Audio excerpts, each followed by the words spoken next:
बिहानी।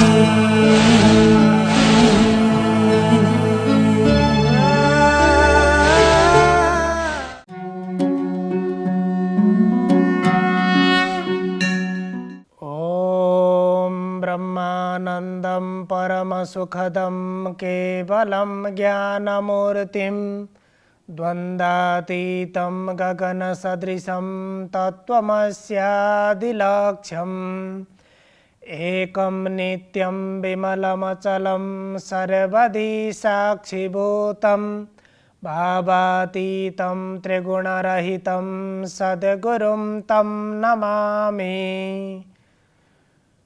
अज्ञानतिमिरान्धस्य ज्ञानाञ्जनशलाकया चक्षुरुन्मीलितं येन तस्मै श्रीगुरवे नमः। समादरणीय दर्शकवृन्द, इमेज च्यानलको शुभ बिहानी कार्यक्रम मार्फत हामी उपस्थित भइसकेका छौँ। श्रीमद् भगवद गीताको चतुर्थ अध्यायको अन्तिम श्लोक आज हामी त्यसको बारेमा चर्चा गर्दैछौँ। भगवान श्रीकृष्णले अर्जुनलाई ज्ञान योगको बारेमा र कर्मयोगको बारेमा उपदेश गरिसकेपछि जब ज्ञान योग र कर्मयोगको बोधबाट त्यो भगवानका वाणीहरू, भगवानका उपदेशहरू श्रवण गरिसकेपछि अर्जुनमा जुन संशय उत्पन्न भएको थियो त्यो संशय पनि बिस्तारै हट्दै गयो। त्यो संशयबाट, त्यो आसक्ति अथवा ममताबाट, जुन आसक्तिको कारणले गर्दाखेरि आफ्नो कर्तव्य कर्मबाट अलग हुन खोजेका थिए अर्जुन, त्यसमा अलिकति बोध भइसकेपछि, अर्थात् अर्जुनले जुन दोस्रो अध्यायमा एउटा प्रश्न गरेका थिए, अब मैले हजुरलाई गुरु मान्छु, म सारथी एउटा साथी होइन, शिष्यस्तेऽहं साधिमां त्वां प्रपन्नम, अथवा म हजुरको एउटा शिष्य हुँ। अब म हजुरको शिष्य बने र मलाई जुन कर्म मैले गर्दाखेरि मेरो कल्याण हुन्छ, जुन कर्म गर्दाखेरि धर्म हुन्छ, त्यस्तो कर्म मलाई बताउनुहोस् भनेर अर्जुनले भगवान प्रति जिज्ञासा गरेका थिए। अनि त्यसैको आधारमा भगवान श्रीकृष्णले ज्ञान योग र कर्मयोगको उपदेश गर्नुभयो। अनि त्यसबाट अन्तिममा अब यति सम्पूर्ण कुरा बताइसकेपछि, बुझाइसकेपछि अर्जुनलाई एउटा आज्ञा दिनुहुन्छ, एउटा आदेश दिनुहुन्छ, आदेश गर्नुहुन्छ। सम्पूर्ण कुरा बुझाइसकेपछि अब यस कारणले तिम्रो निमित्त कल्याणकारक, तिमीले गर्नुपर्ने कर्तव्य कर्म यो हो, त्यसैले तिमी यो कर्ममा प्रवृत्त बन भनेर यहाँ भगवानले अर्जुनलाई भन्नुहुन्छ। तस्मादज्ञानसम्भूतं हृतस्थं ज्ञानासीनात्मनः छित्त्वैनं संशयं योगम् आतिष्ठोत्तिष्ठ भारत। यहाँ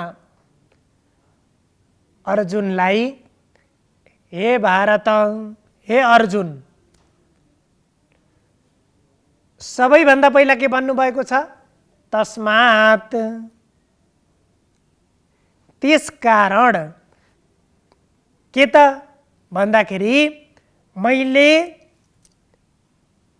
जे कुराहरू तिम्रो लागि बताएँ, अथवा हामीले यो चतुर्थ अध्यायमा, तृतीय अध्यायमा ज्ञान योग र कर्मयोगको बारेमा जे विषयहरू हामीले चर्चा गर्यौं, ती भगवान श्रीकृष्णले अर्जुनलाई बताएका कुराहरू, ती विषयहरूको बारेमा मैले जे बताएँ, त्यसकारण अथवा अज्ञानता दुःखको कारण हो, ज्ञान भनेको सुख र शान्तिको कारण हो। जब हामी भित्र संशय पैदा हुन्छ, हामी विवेकहीन बन्छौं, हामीमा श्रद्धा रहँदैन, त्यति बेला हामी भित्र भएको ज्ञान पनि अज्ञानताले छोपिन्छ। जब ज्ञान अज्ञानताले छोपिन्छ, ढाकिन्छ, त्यति बेला बुद्धि अनिश्चयात्मिका बन्छ, अर्थात् संशययुक्त बुद्धि बन्छ। त्यो भनेको यो गर्दा ठिक हुन्छ कि त्यो गर्दा ठिक हुन्छ, यो गर्दा धर्म हुन्छ कि त्यो गर्दा धर्म हुन्छ, कुन कर्म गर्दा पाप हुन्छ, कुन कर्म गर्दा पुण्य प्राप्त हुन्छ भनेर छुट्याउन नसक्ने बुद्धि। एउटा कर्म गर्दा यो पनि ठिकै हो जस्तो लाग्छ, अर्को गर्दा यो पनि ठिकै हो जस्तो लाग्छ, होइन जस्तो पनि लाग्छ, यस किसिमको बुद्धि। यसलाई भनिन्छ संशयात्मिका बुद्धि। त्यसो भएर यहाँ भन्नुहुन्छ तस्माद् अज्ञान सम्भूतम। त्यो संशयात्मिका बुद्धि भनेको अज्ञान समान हो। अज्ञानताले युक्त भएको त्यो संशयात्मिका बुद्धि कहाँ छ त भन्दाखेरि हृदयस्थम, तिम्रो हृदयमा, तिम्रो अन्तःकरणमा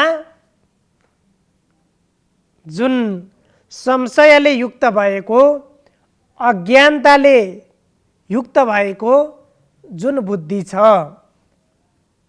अर्थात् तिमीले यहाँ अर्जुनलाई भगवानले भन्नुहुन्छ जुन निश्चयात्मिका बुद्धि लिएर तिमी यो ठाउँमा उपस्थित भयौ, अब यो उपदेश त्यही युद्धभूमिमा, धर्म क्षेत्रमा, त्यही कुरुक्षेत्रमा रथमा बसेका अर्जुनलाई यतापट्टि कौरव पक्ष र पाण्डव पक्षहरू दुईतर्फ उपस्थित भएका छन्। त्यस अवस्थामा भगवान श्रीकृष्णले यो ज्ञान, यो गीताको उपदेश गर्नुभयो। त्यसकारण भन्नुहुन्छ तिमी भित्र, तिम्रो अन्तर हृदयमा उत्पन्न भएको जुन अज्ञान अर्थात् जुन संशय, पहिला जुन निश्चय गरेर म युद्ध गर्छु, मेरो कर्तव्य कर्म भनेको युद्धबाट अधर्मको पराजय गर्नु र धर्मको विजय गराउनु भनेर जुन ज्ञानयुक्त बुद्धि, विवेक युक्त बुद्धि पहिला उपस्थित थियो, तर त्यहाँ आइसकेपछि त्यो ममताले गर्दाखेरि त्यो बुद्धि के भयो? अज्ञानात्मक बुद्धि भयो। त्यसो भएर तस्मादज्ञान सम्भूतम हृतस्थम ज्ञानासीनात्मनः, तिम्रो हृदयमा रहेको यो अज्ञान जनित आफ्नो संशयले युक्त भएको जुन विवेक रूपी यो ज्ञान, संशयले युक्त भएको त्यो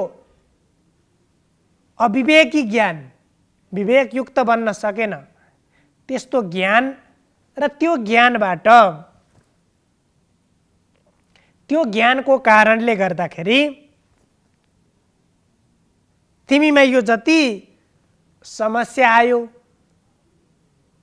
जुन तिमी कर्तव्य कर्मबाट भाग्न खोज्यौ, यो सम्पूर्ण कारण भनेको त्यही अज्ञानता, त्यही संशयात्मिका बुद्धि, यति मात्रै कारण हो भनेर भन्नुभयो। अब त्यसकारण के गर्ने त भन्दाखेरि छित्त्वैवनं संशयं योगम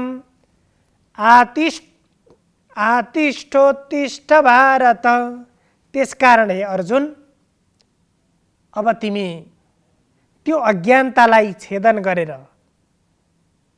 विवेकद्वारा, तिमीलाई मैले जुन ज्ञान उपदेश गरेँ त्यो ज्ञानद्वारा तिमी भित्र भएको त्यो अज्ञानतालाई छेदन गरेर, तिमी भित्र भएको त्यो अज्ञानतालाई विवेक रूपी तरबारले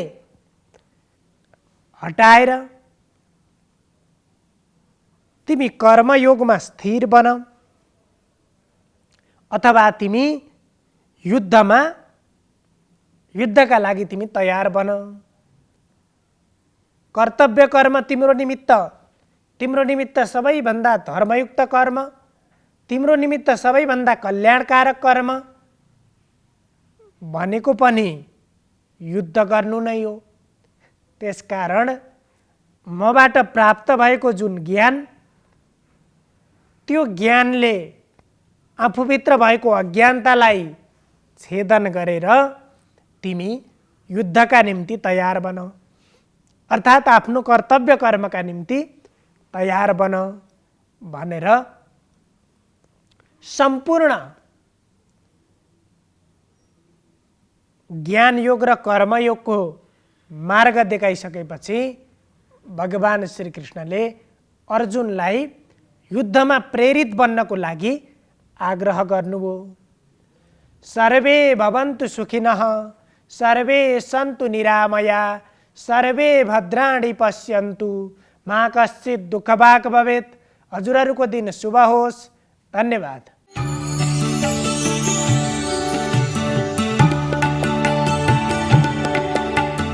नमस्कार, तपाईको आजमा स्वागत छ। म ज्योतिष आचार्य नारायण प्रसाद भण्डारी सधैँ झैँ दैनिक पञ्चाङ्ग र राशिफलको साथमा उपस्थित भइसकेको छु। सुरु गरौँ आजको पञ्चाङ्गबाट।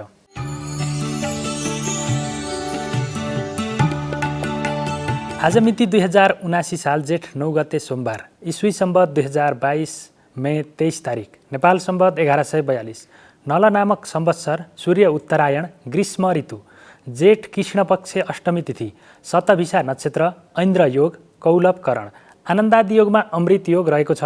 आज चन्द्रमा कुम्भ राशिमा भ्रमण गर्नेछन्। आज बिहान 7:30 देखि 9 बजेसम्म राहुकाल रहने भएकाले त्यस अवधिमा सम्भव भएसम्म कुनै पनि शुभ कार्यको थालनी नगर्नुहोला। आज रुद्राभिषेक गर्ने शुभ मुहुर्त रहेको छ। काठमाडौँमा सूर्योदय बिहान 5:13 भयो भने सूर्यास्त साँझ 6:49 हुनेछ। अब लागौँ 12वटा राशिहरूमा ग्रहहरूको प्रभाव आजको दिनमा के कस्तो रहनेछ भन्नेतर्फ। मेष राशि हुनेहरूका लागि आजको दिन अनुकूल रहेको देखिन्छ। आजको दिनमा अध्ययन अनुसन्धान, खोजमूलक अनुसन्धानात्मक कार्यहरूमा सफलता मिल्ने देखिन्छ। त्यसैगरी आम्दानीको क्षेत्र पनि आजको दिनमा सबल रहनेछ भने व्यापार व्यवसायमा संलग्न हुनेहरूले पनि आजको दिनमा मुनाफा आर्जन गर्न सक्ने अवस्था रहेको छ। त्यसैगरी प्रेम जीवन र पारिवारिक जीवनमा पनि आजको दिनमा सफलता प्राप्त गर्न सकिने अथवा सम्बन्धमा सुमधुरता आउने योग रहेको छ। वृष राशि हुनेहरूका लागि आजको दिन केही चुनौतीपूर्ण रहेको देखिन्छ। आजको दिनमा फजुल खर्चमा वृद्धि हुनेछ भने आम्दानीमा पनि केही रोकावट आउने अवस्था रहेको देखिन्छ। त्यसै गरी स्वास्थ्यमा पनि केही जटिलताहरू समस्याहरू देखा पर्न सक्छन्। खानपान र जीवनशैलीलाई सुधार गरेर अगाडि बढ्नुहोला। मिथुन राशि मिथुन राशि हुनेहरूका लागि आजको दिन केही चुनौतीपूर्ण रहेको देखिन्छ। आजको दिनमा स्वास्थ्यमा केही समस्याहरू सिर्जना हुन सक्ने अवस्था रहेको छ भने साझेदारीमा गरिएका कामहरूबाट अर्को पक्षले धोका दिने अवस्था पनि रहेको देखिन्छ। त्यसै गरी बोलीको कारणले गर्दाखेरि केही विवादहरू निम्तिन सक्छन्। अनावश्यक वाद विवादमा सहभागी नहुनुहोला। त्यसै गरी आर्थिक कारोबारको कारणले गर्दाखेरि पनि केही झगडाहरू विवादहरू निम्तने भएको हुनाले सकेसम्म कारोबारहरूमा संलग्न नहुँदा राम्रो हुने देखिन्छ। कर्कट राशि कर्कट राशि हुनेहरूका लागि आजको दिन मध्यम खालको रहेको देखिन्छ। आजको दिनमा सरकारी कडी कडाउ अथवा दण्ड जरिवानाको योग पनि रहेको हुनाले गर्दाखेरि नीति नियम तथा कानुनको विचार गरेर मात्रै आफ्ना कामहरूलाई अगाडि बढाउनुहोला। त्यसै गरी आजको दिनमा सुखमा वृद्धि हुनेछ। त्यसै गरी भाइ तथा दाजुभाइको सहयोगको कारणले गर्दाखेरि महत्त्वपूर्ण कार्य सम्पादन हुने योग रहेको देखिन्छ। तथापि प्रेम जीवनमा भने आजको दिनमा एक आपसमा विश्वासको सङ्कट हुने अवस्था रहेको हुनाले गर्दाखेरि आपसमा व्यवहार गर्दाखेरि विचार गर्नुहोला। सिंह राशि सिंह राशि हुनेहरूका लागि आजको दिन अनुकूल रहेको देखिन्छ। आजको दिनमा धर्म कर्म तथा परोपकारका कामहरूमा मन जानेछ र त्यस्ता कार्यहरूबाट आत्मसन्तुष्टि पनि प्राप्त हुने योग रहेको छ। त्यसै गरी राजनीतिक र सामाजिक व्यक्तित्वहरूका लागि आफ्ना कामहरूबाट आफ्नो उचाइ वृद्धि हुनेछ अथवा आफ्नो साखलाई जोगाएर अगाडि बढ्न सकिने अवस्था रहेको देखिन्छ। त्यसै गरी सन्तान पक्षका क्रियाकलापहरूबाट पनि आजको दिनमा सन्तुष्टि प्राप्त हुने अथवा खुसीको अवस्था सिर्जना हुने अवस्था रहेको छ। कन्या राशि कन्या राशि हुनेहरूका लागि आजको दिन केही चुनौतीपूर्ण रहेको देखिन्छ। आजको दिनमा काम गर्दाखेरि अरूका कामहरूको कारणले गर्दाखेरि अथवा शत्रुहरूको कारणले गर्दाखेरि आफ्ना कार्यहरू सम्पादन गर्नको लागि अप्ठ्यारो पर्नेछ। त्यसै गरी फजुल खर्चमा वृद्धि हुनेछ भने यात्रामा पनि केही असावधानी अथवा कष्टकरको अवस्था सिर्जना हुने अवस्था रहेको देखिन्छ। त्यसै गरी आजको दिनमा धनमाल चोरी हुन सक्छ। त्यस कारणले गर्दाखेरि आफ्नो धन सम्पत्तिलाई सुरक्षित तरिकाले राख्नुहोला। तुला राशि तुला राशि हुनेहरूका लागि आजको दिनमा साझेदारीबाट काम गर्दाखेरि उल्लेख्य रूपमा सफलता प्राप्त गर्न सकिने योग रहेको देखिन्छ। बोलीको सकारात्मक प्रभाव बढेर जानेछ। लामो समयदेखि बिग्रेका सम्बन्धहरू पनि आजको दिनमा सुमधुर भएर अगाडि बढ्नेछन्। त्यसै गरी नयाँ कामको जिम्मेवारी प्राप्त हुने र आफूले गरेका काममा सफलता प्राप्त गर्ने अथवा उचित जस प्राप्त गर्न सकिने अवस्था रहेको देखिन्छ। त्यसै गरी आम्दानीको क्षेत्र पनि आजको दिनमा उल्लेख्य रूपमा सुधार हुने योग रहेको छ। वृश्चिक राशि वृश्चिक राशि हुनेहरूका लागि आजको दिन केही चुनौतीपूर्ण रहेको देखिन्छ। आजको दिनमा मुद्दा मामिला वाद विवादहरूमा संलग्न हुन पर्ने अवस्था रहेको हुनाले गर्दाखेरि आफ्नो व्यवहार बोलीलाई संयमित गराएर मात्रै अगाडि बढ्नुहोला। त्यसै गरी दीर्घकालीन प्रभावमा पर्ने कामहरू सुरु गर्ने योजना बनाउनु भएको छ भने पनि सकेसम्म त्यसलाई आजको दिनमा रोकेर अथवा अर्को कुनै अनुकूल दिनमा सुरु गर्नुभयो भने तपाईँले अपेक्षा गरिए अनुसारका सफलताहरू प्राप्त गर्न सकिने अवस्था रहन्छ। त्यसै गरी आजको दिनमा परिवारका सदस्यहरूमा स्वास्थ्य समस्याहरू सिर्जना हुन सक्छन् र आफ्ना जिम्मेवारीहरू आफ्ना कामहरू पुरा गर्न नसक्ने हुँदाखेरि अपजसको स्थिति बेहोर्नुपर्ने अवस्था पनि रहेको छ। त्यसै गरी आर्थिक रूपमा सङ्कटको अवस्था पनि सिर्जना गर्नुपर्ने अवस्था देखिन्छ। धनु राशि धनु राशि हुनेहरूका लागि आजको दिन अनुकूल रहेको देखिन्छ। आजको दिनमा आम्दानीका विभिन्न मार्गहरू पत्ता लाग्नेछन् र आफूले गरेका काममा पनि सफलता प्राप्त गर्न सकिने योग रहेको देखिन्छ। त्यसै गरी कार्यक्षेत्रमा पनि साथी सहकर्मीको उचित सहयोगको कारणले गर्दाखेरि आफ्नो जिम्मेवारी सजिलैसँग पुरा गर्न सकिने अवस्था रहेको देखिन्छ र रमाइलो मनोरञ्जनात्मक गतिविधिमा पनि आजको दिनमा संलग्न भइनेछ र मिष्ठान्न भोजन प्राप्तिको योग पनि रहेको छ। मकर राशि मकर राशि हुनेहरूका लागि आजको दिनमा भूमि भवन तथा वाहनको कारोबार गर्दाखेरि अथवा त्यस्ता कार्यहरूबाट सफलता प्राप्त गर्ने अथवा लाभ प्राप्त गर्न सकिने मुनाफा आर्जन गर्न सकिने अवस्था रहेको देखिन्छ। त्यसै गरी आजको दिनमा सरकारी पक्षबाट लाभ मिल्नेछ। त्यसै गरी आजको दिनमा धर्मकर्ममा मन जानेछ भने दाजुभाइको सहयोगबाट गरिएका कामहरूबाट उचित रूपमा अपेक्षित रूपमा प्रतिफल प्राप्त हुने योग रहेको छ। कुम्भ राशि कुम्भ राशि हुनेहरूका लागि आजको दिनमा काम गर्ने जोस जाँगर र उमङ्गमा वृद्धि हुनेछ। साहसिक रूपमा गरिएका कामहरूबाट उल्लेख्य रूपमा सफलता प्राप्त गर्न सकिने योग रहेको देखिन्छ भने धर्म कर्म तथा सामाजिक सेवामूलक कार्यहरूबाट पनि आत्मसन्तुष्टिको अवस्था सिर्जना हुन्छ। त्यसै गरी आय आर्जनका क्षेत्रहरूमा पनि गतिशीलता उत्पन्न हुनेछ भने खर्चमा पनि नियन्त्रण भएर जानेछ। बलिको सकारात्मक प्रभावको कारणले गर्दाखेरि लामो समयदेखि बिग्रिएका सम्बन्धहरूमा पनि सुमधुरता आउने र सम्बन्ध सुधार हुने अवस्था देखिन्छ। मीन राशि मीन राशि हुनेहरूका लागि आजको दिन केही चुनौतीपूर्ण रहेको देखिन्छ। तपाईँका पुरा हुनै लागेका कामहरू पनि शत्रुको कारणले गर्दाखेरि अथवा तपाईँको कुभलो सोच्नेहरूको कारणले गर्दाखेरि केही पछाडि पर्ने अवस्था सिर्जना हुन सक्छ। त्यसै गरी स्वास्थ्यमा पनि केही जटिलताहरू समस्याहरू सिर्जना हुन सक्छन् र पति पत्नीसँगको सम्बन्ध अथवा दाम्पत्य जीवनमा पनि केही असमझदारीहरू विवादहरू कायम हुने अवस्था रहेको छ। यद्यपि प्रेम जीवन भने आजको दिनमा सफल भएर जाने अवस्था देखिन्छ। यो त थियो तपाईँको आज अन्तर्गत रहेर हामीले 12वटा राशिहरूमा ग्रहहरूको प्रभाव के कस्तो रहनेछ भन्ने बारेमा त्यसको संक्षिप्त जानकारी प्रस्तुत गऱ्यौँ र हामीले गर्ने कर्महरूमा पनि उत्तिकै भर पर्ने भएको हुनाले गर्दाखेरि राशिफलमा केही नराम्रो भए पनि हाम्रा सकारात्मक कर्महरूद्वारा राशिफलमा भएको अशुभतालाई न्यूनीकरण गर्न सकिने अवस्था पनि रहन्छ।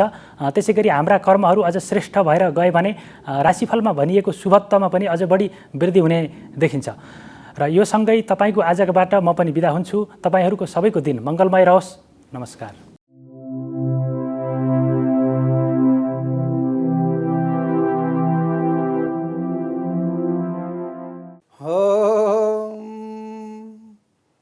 नौमिड्यते भ्रपुषे तडिदं मराय गुञ्जावतं सपरिप्रेक्षलसन्मुखाय वन्यास्रजे कमलवेत्रविषाणवेणु लक्ष्मणश्रिये मृदुपते पशुपाङ्गजाय।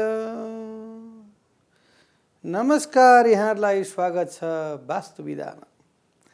आदरणीय सज्जन भक्तवृन्द, आजको विषय प्रसङ्ग लिएर उपस्थित भएको छु। वास्तुशास्त्र अनुसार हजुरहरूलाई धेरै कुराको मैले जानकारी गराएँ, तर यहाँहरूबाट मलाई के कुरा यहाँले निवेदन गरिबक्सिनु भयो भनेदेखि, गुरु वास्तु यसरी बनाउनु पर्छ, वास्तुको स्थान यो हो, यो सबै कुरा त हजुरले भन्नुभयो, तर हाम्रो घर पहिल्यै बनिसकेको थियो। अब त्यसलाई तोड्न पनि मिल्दैन, त्यसलाई फेर्न पनि मिल्दैन। हजुरले त वास्तुको विषय मात्रै बताउनु भयो, रोग मात्रै बताउनु भयो, त्यसको मेडिसिन यानी औषधि पनि बताइदिनुहोस् न। त्यो मलाई चाहिँ नि सुन्नमा आयो र आज त्यही बारेमा म बोल्दैछु। ध्यान दिएर यहाँले सुन्नुहोस्। वास्तुशास्त्र अनुसार व्यक्तिले घर निर्माण गर्दाखेरि दक्षिण र पूर्वको कोडलाई यानी आग्नेय कोडमा पानी छ भनेदेखि त्यो स्थानमा कुनै प्रकारको औषधि छैन। फेरि सुन्नुहोस्, दक्षिण र पूर्वको कोड आग्नेय कोडमा यदि यहाँको इनार छ, यानी माथि छतमा ट्याङ्की छ, यानी त्यही धारो छ भनेदेखि यहाँहरूले त्यो स्थानलाई जसरी नि परिवर्तन गराउनै पर्छ, नत्र भनेदेखि त्यो वास्तुले कुनै प्रकारको यन्त्र मन्त्र तन्त्र, कुनै पुजारी, कुनै पिलामेन्टले, कुनै बाँसुरीले, कुनै स्वस्तिकले, कुनै ओमले र कुनै ज्योतिषले, कुनै वास्तुविदले गरेर हुँदैन भन्ने शास्त्रीय मान्यता एक नम्बरमा सुनिबक्सोस्। अब हामी जाउँ दोस्रो नम्बरमा। दोस्रो नम्बरमा पूर्व र उत्तरको कोड भनेको ईशानु कोड। ईशानु कोड भनेको वरुण देवता यानि जल, यानि ईशः भनेको शिव भगवान। त्यो स्थानमा यदि शौचालय, रेस्ट रुम यदि छ भनेदेखि त्यो स्थानमा कुनै प्रकारको पनि वास्तु ट्रिटमेन्ट हुँदैन। त्यसलाई तोड्नै पर्छ, भत्काउनै पर्छ र त्यो चाहिँ अन्य स्थानमा त्यसलाई सार्नुपर्छ, नत्र भने त्यो वास्तु दोष हुन्छ। र अर्को प्रसङ्ग यदि ईशान कोडमा टोयलेट छ, फोहोर छ, टोयलेट भएपछि त फोहोर त से हुने हो, र ईशान कोडमा चाहिँ नि अनेक प्रकारका झारपात, माटा ढुङ्गा, खन्द्रङ मन्द्रङहरू भनौँ न, त्यस्तो चाहिँ नि यदि राखिएको छ भनेदेखि त्यो घरका सन्तानहरू यानि सन्ततिलाई पिर्दछ। एक त सन्तान पुत्र प्राप्ति हुँदैन, अर्को बाइचान्स भइहालेछ भने पनि त्यसको स्वास्थ्य राम्रो हुँदैन। हेरिबक्स सधैँभरि हारी बिमारी र त्यो चाहिँ नि त्यसलाई कष्टकारक ग्रह गोचरले गराउँछ। अब हामी जाउँ, अग्नेय कोडको वर्णन गऱ्यौँ हामीले, ईशान कोडको हजुर हामी बसेर वर्णन गऱ्यौँ। अब हामी चाहिँ नि वायव्य कोड यानि दक्षिण र पश्चिम र उत्तरको जुन कोड छ त्यो वायव्य कोडमा यदि हामीले खाल्डाहरू बनायौँ र हामीले त्यसलाई साफ सुथरा राखेनौँ भनेदेखि हामीलाई त्यहाँ वास्तुको ठुलो दोष लाग्दछ र हाम्रो घरमा सह भन्ने चिज हुँदैन र हामीलाई धेरै गाह्रो बनाउँछ। र त्यो वास्तुशास्त्र अनुसारले अग्नेय कोड, ईशान कोड र वायव्य कोड र तेस्रोमा हाम्रो नैऋत्य कोडमा यदि खाल्डाहरू खनेका छन् भने के हुन्छ त त्यो सुनिराख्नुहोस्। यदि हाम्रो सोफिटको पानी, टोयलेटको पानी, टोयलेटका दिशाहरू हाम्रो पश्चिम र दक्षिणको नैऋत्य कोडमा यदि हामीले राखेका छौँ भनेदेखि हाम्रो घरमा बस्ने सदस्यहरूको स्वास्थ्य स्थिति राम्रो हुँदैन। एक नम्बर सन्तान पुत्र पुत्रीमा पेटको समस्या आउँछ। श्रीमतीलाई अल्सर क्यान्सरको समस्या आउँछ र पाठेघर सम्बन्धी समस्या आउँछ, युरिन सम्बन्धी समस्या पर्दछ, हार्ट अट्याकको समस्या पर्दछ। किन पश्चिम कोड भनेको, दक्षिण कोड भनेको यमराजको स्थान हो। व्यक्तिहरूलाई अलिकति डर लाग्छ कि यमराज भन्ने बित्तिकै ओहो यमको द्वार त राम्रो हुँदैन भन्ने भावना हुन्छ। तर नआत्तिनुस्, त्यो स्थानमा सुग्घर सफा गरेर त्यो स्थानलाई उच्च बनाएर त्यसमा हनुमानजीको विघ्नहर्ता श्रीमन्महा गणेश भगवानको फोटोहरू यदि राखियो त्यो स्थानमा भनेदेखि यहाँहरूलाई वास्तु दोष लाग्दैन। अब यदि गड्डा छ भनेदेखि, खाल्डो छ भनेदेखि चाहिँ नि यहाँले त्यो खाल्डो चाहिँ नि पुर्न पर्यो।